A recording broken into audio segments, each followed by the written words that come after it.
BJP सबू कथा मिथ्या तार कौन गोटे सत ना।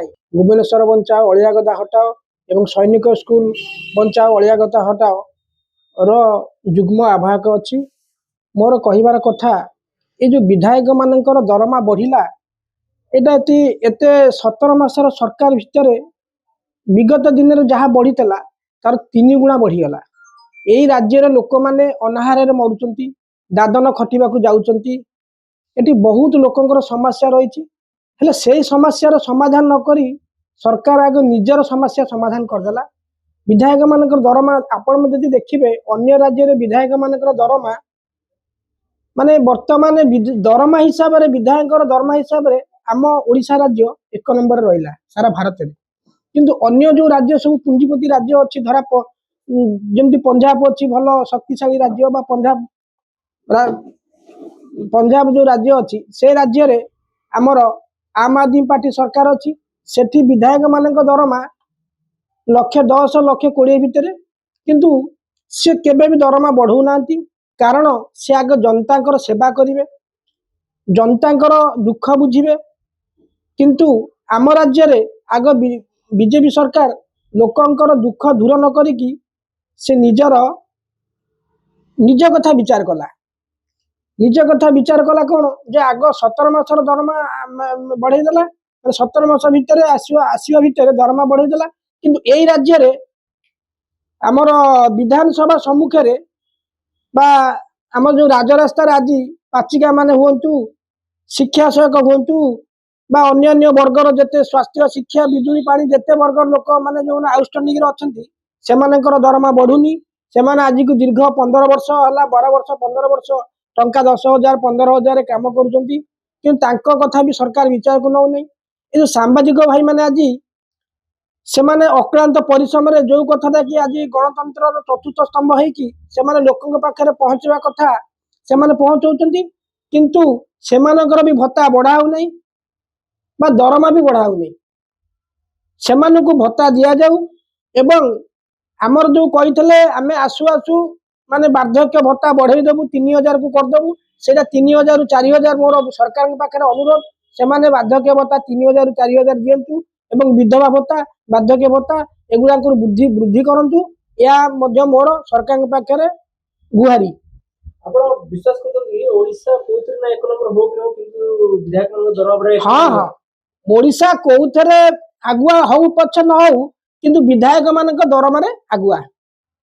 देखिए अनेक लोक निजर समस्या नहीं कि राजरास्ता रे माने आहोरात गणधान आज्ञा से माने राति रे काकर सीतार सोईचंती आशा दीदी हो अंगनवाड़ी दीदी हो स्वास्थ्य कर्मी हो किंबा आपणकर पाचिका होंतु एबे शिक्षक मानकर स्ट्राइक चलथला सेमानकर समस्या को समाधान करा जाउनी। माने जो माने सरकार चाकरी रे अछंती दीर्घ 30 वर्ष काम करिवे तांकर पेंशन नाही तांकर दरमा बढ़िबार नाही किंतु से जगह विधायक मानकर दरमा बढ़ुची।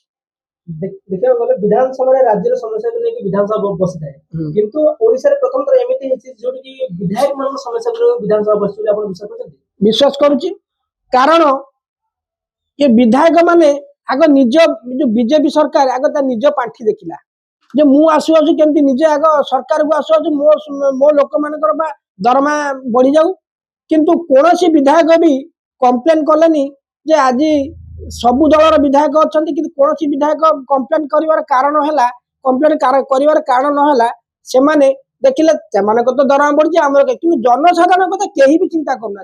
आज लोक दादन खटिबा जाउची आज राज्य रे भलो स्कूल नहीं आज राज्य रे भलो स्कूल टिए नहीं आज राज्य रे भलो स्वास्थ्य टिए हॉस्पिटल टिए नहीं आज राज्य रे भलो पानीय जलर व्यवस्था नहीं।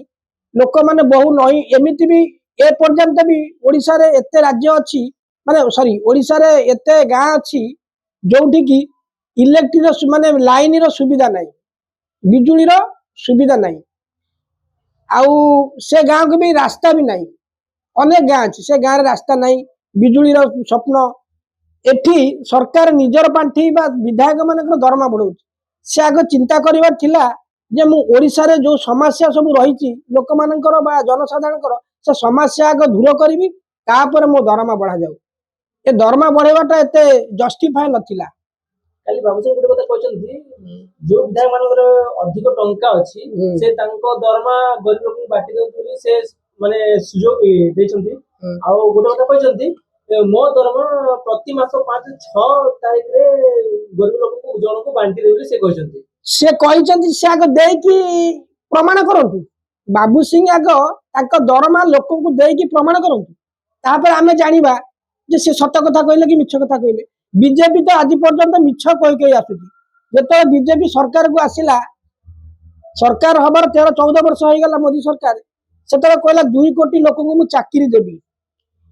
ଚାକିରି ଆପଣ ପାଇଲେ? ଆପଣ କୁହନ୍ତୁ, ଏପର୍ଯ୍ୟନ୍ତ ଚାକିରି 2 କୋଟି ଲୋକଙ୍କୁ ବର୍ଷକୁ ମିଳିଲା? ବିଜେପିର ସବୁ କଥା ମିଥ୍ୟା, ତାର କୌଣସି ଗୋଟେ ସତ ନାହିଁ। ଏଠି କହିଲା ମୁଁ ଆସୁ ଆସୁ ଧର୍ମେନ୍ଦ୍ର ପ୍ରଧାନ କହିଲେ ମୁଁ ଆସୁ ଆସୁ ଓଡ଼ିଶାରେ 300 ୟୁନିଟ୍ ବିଜୁଳି ଫ୍ରି ଦେବି। ଆଜ୍ଞା 17 ବର୍ଷର ସରକାର ହେଇଗଲାଣି, 300 ୟୁନିଟ୍ ବିଜୁଳି ଫ୍ରି ନାହିଁ। ବିଧବା ଭତ୍ତା ବଢେଇବେ, ବାର୍ଦ୍ଧକ୍ୟ ଭତ୍ତା ବଢେଇବେ, ସବୁ ଭତ୍ତା ବଢେଇବା ପାଇଁ କହିଲେ, କିନ୍ତୁ ଆଜି ପର୍ଯ୍ୟନ୍ତ କୌଣସି ବି ଭତ୍ତା ବଢିଲା ନାହିଁ। ତାଙ୍କ ଦରମା ବଢିଗଲା। ଏଠି ଆପଣ ଦେଖିବେ